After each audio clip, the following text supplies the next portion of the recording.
Thanks again for staying with us. We begin with developments from the Israeli war with Hamas. So we're learning the Gaza Health Ministry has been reporting a rise in death toll from Israeli strikes on a refugee camp in the city of Rafah, the latest operation by the Israel Defense Forces in Gaza. And so far, they've counted at least 45 deaths and dozens of injuries. The strike comes after Hamas fired 8 rockets from Rafah towards Tel Aviv, the first long-range attack in the city in months. According to Gaza authorities and medics, the attack hit a displacement camp that had been designated by Israel as a safe zone. The Israel Defense Forces said it had targeted a militant compound, killing 2 senior Hamas leaders in a precise airstrike in northwest Rafah. The IDF adds that it is reviewing reports of a possibility of fire, which has spread to shelters harming civilians. Some 800,000 people have fled Rafah since the start of the Israeli ground operation in Rafah 3 weeks ago, but hundreds of thousands are still believed to be sheltering there. Let's bring in the VOA's Ricky Rosson. She's in Tel Aviv. Ricky, great to see you. And it must have been scary for residents of Tel Aviv, where you are, when those rockets came from Gaza months after the October 7 attack. Describe to us how people felt about the incident.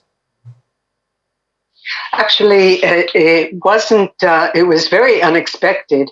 And I was driving in Tel Aviv and I heard these distant booms, and I couldn't believe that after 4 months of quiet, there were rocket attacks coming again. And I think it caught most people off guard because they weren't expecting it after so long. And we didn't even hear the familiar sirens that forced people to run into bomb shelters.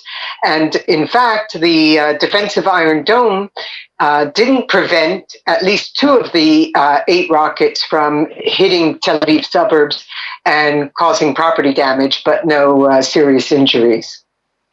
Ricky, did it relieve the experience of October 7 for many people who witnessed or experienced this? Thankfully, there were no casualties, but there was some damage to people's homes.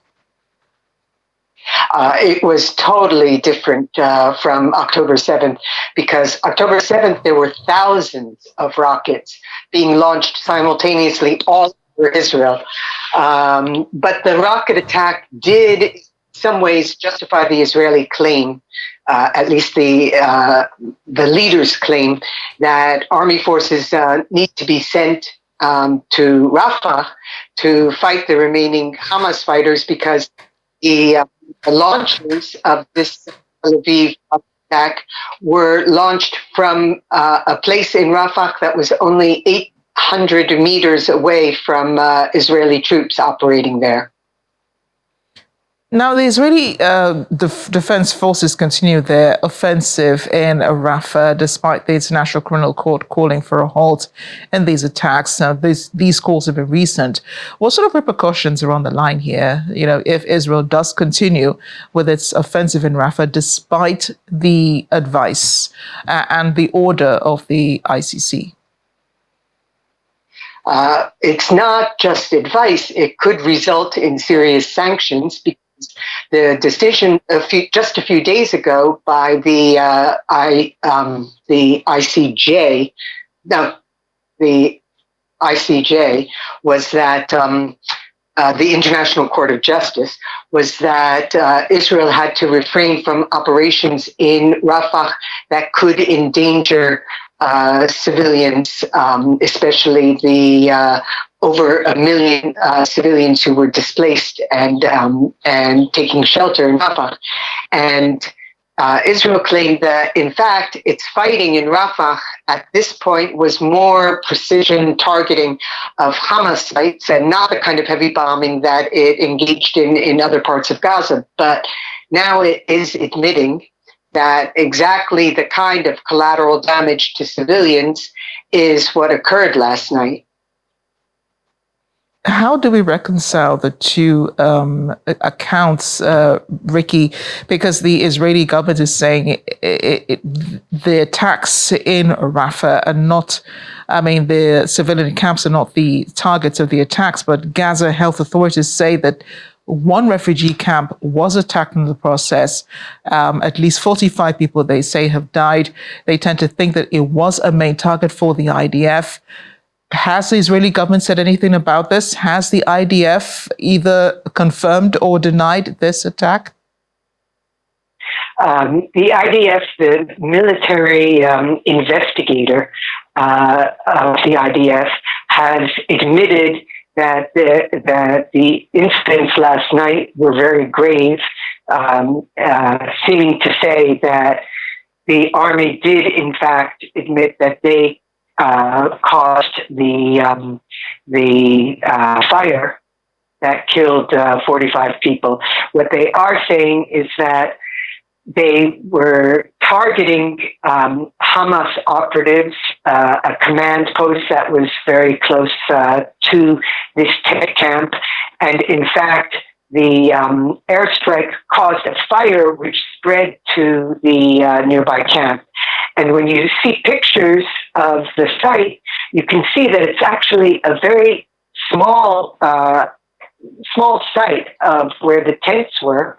But the fact that it is so densely populated by people who've been displaced could account for the fact that 45 people died in this fire. They weren't killed by the airstrike itself, which targeted and killed two top Hamas commanders, but the fire raged through this open area of tents that were, as I said, very densely populated. Now, Israeli allies are taking other measures in their countries to clamp down on growing support for the Palestinian people. I know that there are a number of countries that have called for a recognition of the Palestinian state in the UN, but for allies of Israel, many of them are beginning to clamp down on these supporters with the protests, because underneath that, some of the things that they don't know is that they're supporting Hamas indirectly. Does this strengthen Israeli government's resolve to continue with the war? I think that the recent developments on various diplomatic fronts in the last week, both the International Court, Criminal Court, issuing arrest warrants for Prime Minister Netanyahu and Defense Minister Gallant, together with the three Hamas leaders. And then, as I said a few days ago, the International Court of Justice demanding that Israel refrain from attacking in Rafah, where civilians could be injured or killed. I think both Israeli leaders and the Israeli public and Israeli supporters outside of the country have begun to feel the weight of these diplomatic developments and to fight back and say that, in fact, the fight is not against the Palestinian people. These are not war crimes or genocide, but in fact, against a terrorist group that committed atrocities on October 7th. And they are trying to draw a distinction between actions of the army against Palestinian civilians and Hamas. One of the last times we talked, Ricky, we did mention that, these allies were rethinking sending weapons to Israel. I'm talking about the US and the UK, because of, these calls that these weapons are being used to fight innocent civilians in Gaza. Has there been any delivery of weapons from any of these two countries or other Israeli allies since this issue came up?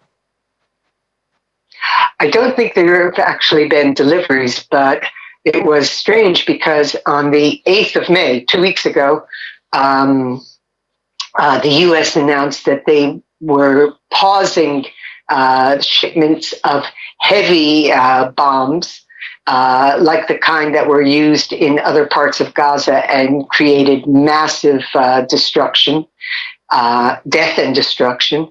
They were pausing that because they were afraid that they would be used in Rafah for military operations there. But in fact, just a week after that, the U.S. announced their intention to send another $1 billion of armaments to Israel, but smaller scale armaments, tanks and tactical vehicles.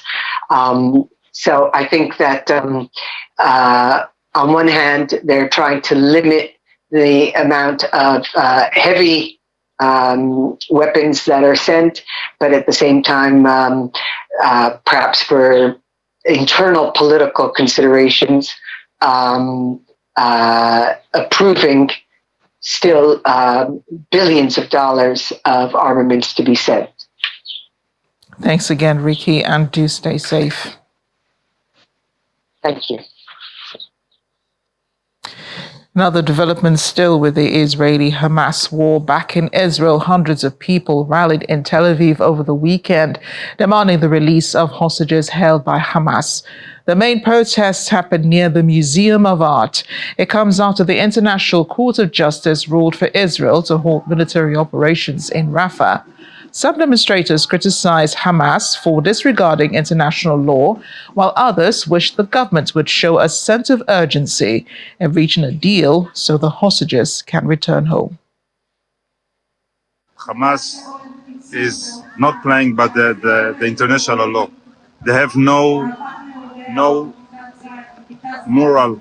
So asking Israel to play by the game rules as we are, as a democratic state, and following the rules, which, by the way, in Gaza, it's very, in any war affair, it's very minimum casualties in the civilian casualties comparing to any other war. It gives a present, a nice present to Hamas, giving them rewards for their brutality and inhumane actions in Israel, and I think it's really a bad decision. It's not. I'm not saying Israel is doing enough to release the hostages, but I think it's a mutual responsibility, Israel and the international community. And the international community needs to support not only the humanitarian situation in Gaza, also demand the release of the hostages. So we need a deal now. Whatever makes it happen, I don't care. I really don't care as long as it happens, because you need to bring home the people that are still alive, because they keep on dying there. And it's very frightening, not knowing what's going on with them, if they're alive or not, if they're being injured or not, raped, whatever, everything that is going on over there. It's big chaos for us. We don't know what's going on, and we're very, very concerned. The hostages must come back, and they won't come back any other way than a deal. And we have to do the deal with whom that take them and they are there in Gaza. So I don't know what helps and what doesn't help, but we have to do everything we can to bring them back and do it now. So it's really hurtful. It's really painful to see how we're still finding bodies, thinking that they were alive, and now we're finding bodies. It's terrific, but in the second side, it's like a good for the heart to know that at least they are again back in Israel, and they can be crave in peace around his family. I want each mother or father that have had daughter or son or brother or sister, that someone will kidnap them for 232 days. Imagine what we feel. You imagine when you try to find your son that don't answer 2 hours or 3 hours, don't answer. What's happening in your head? And then you can tell us what we need to feel or what we need to do. Staying in the region, Saudi Arabia's Minister for Foreign Affairs, Prince Faisal Al Saud, has called for the International international community to do whatever it can to keep the two-state solution alive. He was speaking on the sidelines of the European Union ministerial meeting in Brussels. The meeting, jointly hosted by Norway, emphasized a coordinated approach to the recognition of a state of Palestine. The Saudi Arabian foreign minister also called for an immediate ceasefire between Israel and Hamas and for the release of hostages, stressing the move was necessary. Last week, Spain, Norway, and Ireland announced intentions to recognize a sovereign Palestinian state, a move Israeli Prime Minister Benjamin Netanyahu described as reward for terrorism.